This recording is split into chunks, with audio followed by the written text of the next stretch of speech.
Hey there, everybody. RJ here. I figured out a couple things that I like shooting um, on my iPhone better than I like shooting on my computer because it just looks better and I can move around. And you can't see my hand. You can't even see my hand if I move it way out there with my selfie stick. It's pretty freaking cool. You know, it seems like with perseverance, it's kind of a simple little example, but with perseverance and doing something over and over again, things always get better. Unless you got a crappy mindset, I think. Um, so I'm shooting a video right now because I want to talk about synchronicity and magic and alignment when life is just flowing and going well.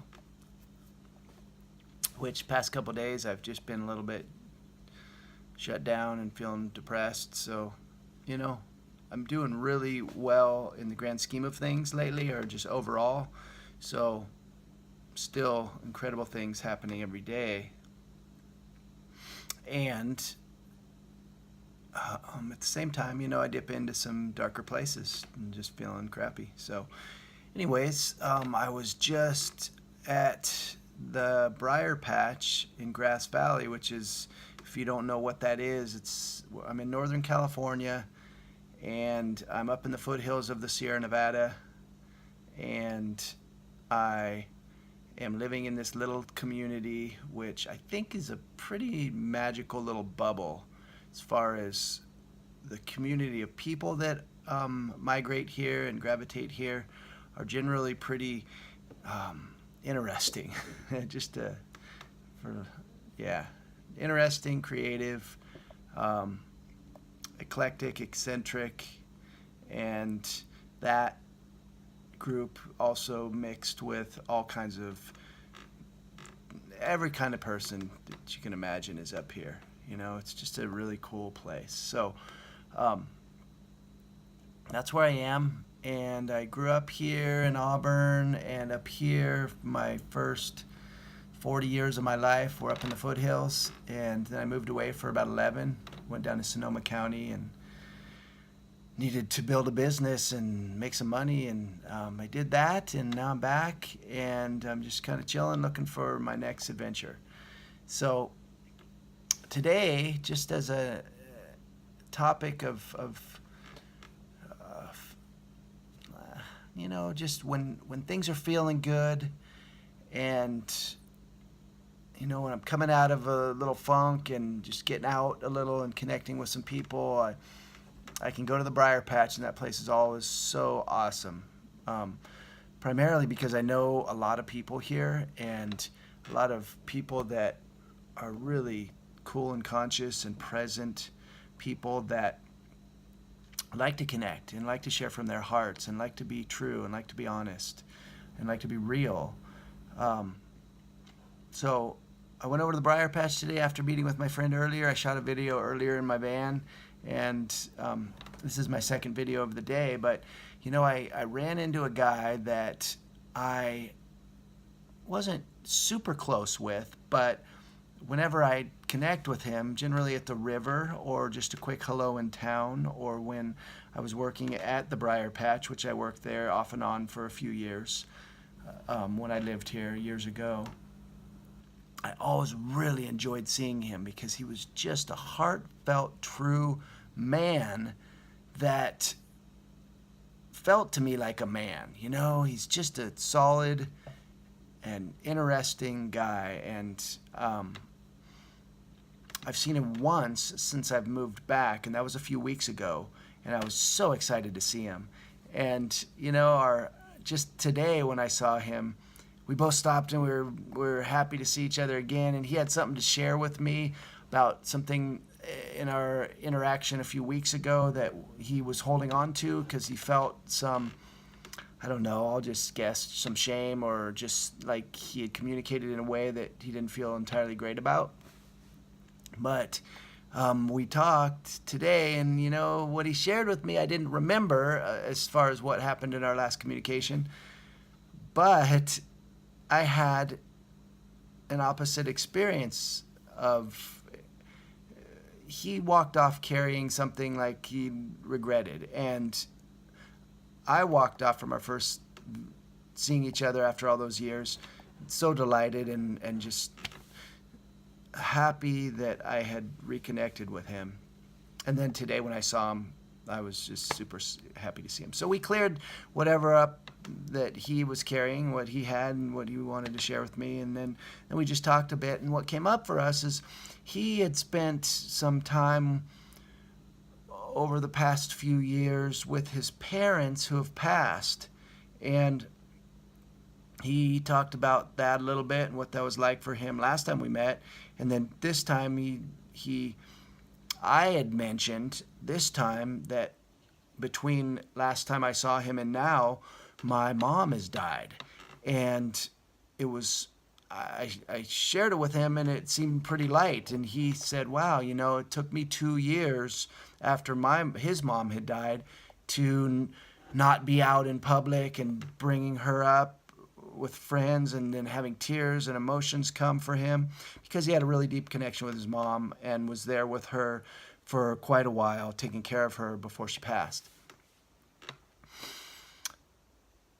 I, on the other hand, told him that when my mom passed just 4 weeks ago or so, maybe a little longer, and I feel there's grief that will come, but my mom, oh my God, I had such a strained relationship with my mom for so many years, just kind of mimicking what she and her mom's relationship was like.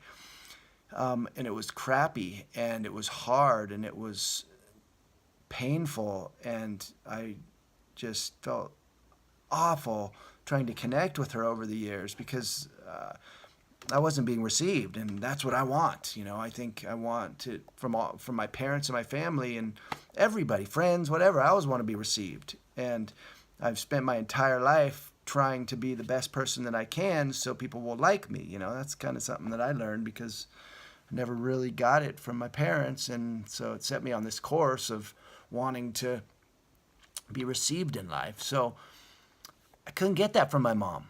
I spent years approaching her and having communications with her on the phone because she was away in Arkansas, and often it would lead to some kind of really intense argument, and she just had no space for any we had some rough arguments, and those arguments for her seemed to just compound to a point of her not wanting to ever have anything to do with me or to talk to me. So it was only a few times in the past few years that we spoke before she died. And so I was just realizing in my connection with my old friend at the Briar Patch today, him talking about his parents dying, my mom dying, how I realized that what he was sharing with me about his experience and his grief was different than mine because of the difference in relating that we each had with our parents. Though I also noticed that I've had similar grieving that I heard coming from him about his parents with friends, lost relationships, people that have died in my life, just different ways. So what I was gathering is that we all go through grieving in our own way. We all go through the emotional process in different ways.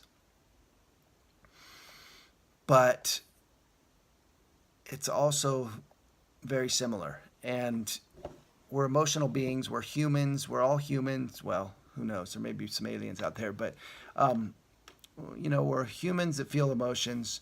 We go through, I think we can understand each other and relate to each other. Whether I'm grieving for a lost girlfriend and he's grieving for a dead mother, the pain, the sadness, the shame, the judgments, all of it. I think we experience that similarly. I think we really do. So, and when I share myself vulnerably, when I share the depth of who I am as an emotional human being, I think everybody can connect with that. I think if we allow ourselves to feel and we're in touch with our emotions um, and we aren't controlling and contracting and disconnecting and fearing and suffering and not showing those parts of ourselves, those more vulnerable parts of ourselves. If we can open up and share that stuff, then I think we can all connect and relate in ways that is really valuable. I don't want to spend my life in my sorrows and my sadness and my pain, but I just think there's a certain wonderful experience about being able to be vulnerable with another human being.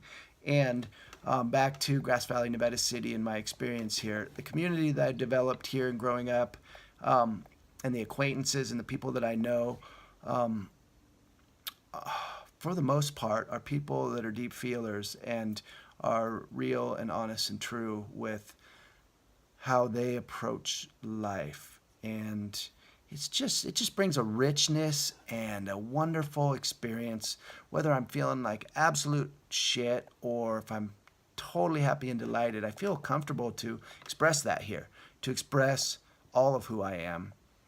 And it's wonderful to be back. It's totally freaking wonderful to be back here. And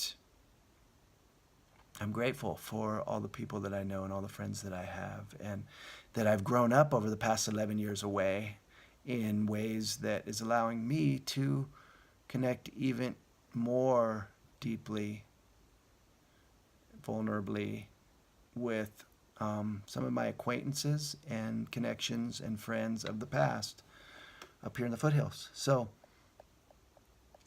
there might have been a topic in there today. I don't know, dying, family, vulnerability, a few different things. So I'm just into sharing right now. So there you go. That's what I've got. And I'll be talking to you soon. And whomever is listening, thank you for listening. All right. Bye for now.